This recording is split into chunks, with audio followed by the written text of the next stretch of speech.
యెషయా గ్రంథము 19వ అధ్యాయం. ఐగుప్తును గూర్చిన దేవోక్తి. యెహోవా వేగము గల మేఘము ఎక్కి ఐగుప్తునకు వచ్చుచున్నాడు. ఐగుప్తు విగ్రహములు ఆయన సన్నిధిని కలవరపడును. ఐగుప్తీయుల గుండె కరుగుచున్నది. నేను ఐగుప్తీయుల మీదికి ఐగుప్తీయులను రేపెదను. సహోదరుల మీదికి సహోదరులు, పొరుగువారి మీదికి పొరుగువారు లేచుదురు. పట్టణముతో పట్టణము యుద్ధము చేయును, రాజ్యముతో రాజ్యము యుద్ధము చేయును.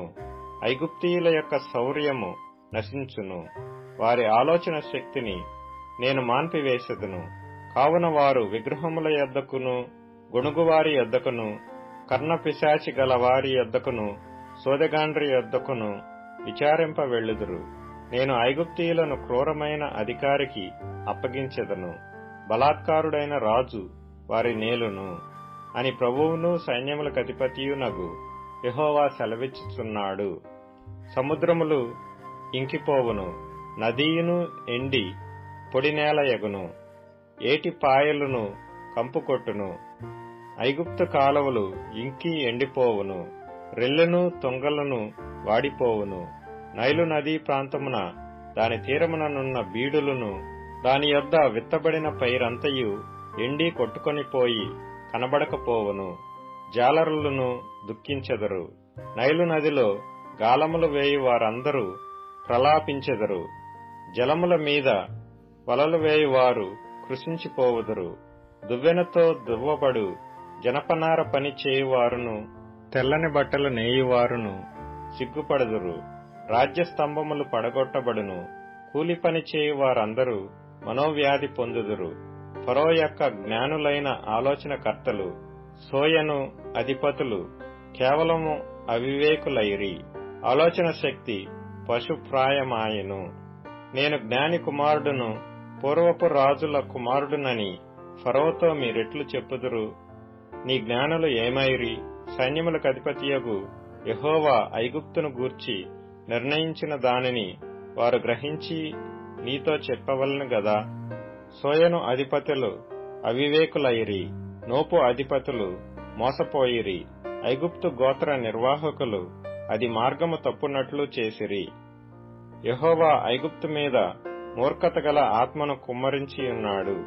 మత్తుడు తన వాంతిలో తూలిపడినట్లు ఐగుప్తును తన పని అంతటి విషయమై వారు తోలచేసియున్నారు. తలయైనను, తోకయైనను, కొమ్మయైనను, రెల్లయైనను ఐగుప్తులో పని సాగింపు వారెవరనూ లేరు. ఆ దినమున ఐగుప్తీయులు స్త్రీల వంటి వారగుదురు. సైన్యములకు అధిపతియగు యెహోవా వారి పైని తన చెయ్యి ఆడించును. ఆడుచుండు ఆయన చెయ్యి చూచి వారు వణికి భయపడుదురు. యూదాదేశము ఐగుప్తునకు భయంకరమగును. తమకు విరోధముగా సైన్యములకు అధిపతియగు యెహోవా ఉద్దేశించిన దానిని బట్టి ఒకడు ప్రస్తాపించిన ఎడల ఐగుప్తీయులు వణుకుదురు. ఆ దినమున కనాను భాషతో మాట్లాడుచు యెహోవా వారమని ప్రమాణము చేయు 5 పట్టణములు ఐగుప్తు దేశములో ఉండును. వాటిలో ఒకటి నాశనపురము. ఆ దినమున ఐగుప్తు దేశము మధ్యను యెహోవాకు ఒక బలిపీఠమును, దాని సరిహద్దునొద్ద యెహోవాకు ప్రతిష్ఠితమైన ఒక స్తంభమును ఉండును. అది ఐగుప్తు దేశములో సైన్యములకు అధిపతియగు యెహోవాకు సూచనగాను సాక్షార్థముగాను ఉండును. బాధకులను గూర్చి వారు యెహోవాకు మొర్రపెట్టగా ఆయన వారి నిమిత్తము శూరుడైన యొక్క రక్షకుని పంపును.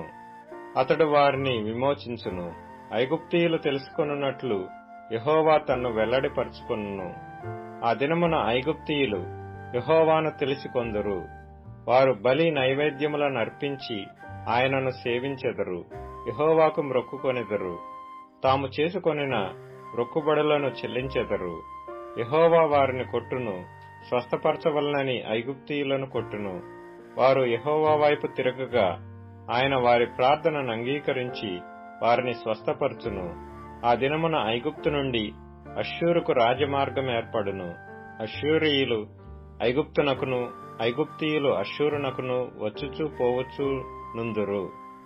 ఐగుప్తీయులను అష్షూరీయులను యెహోవాను సేవించెదరు.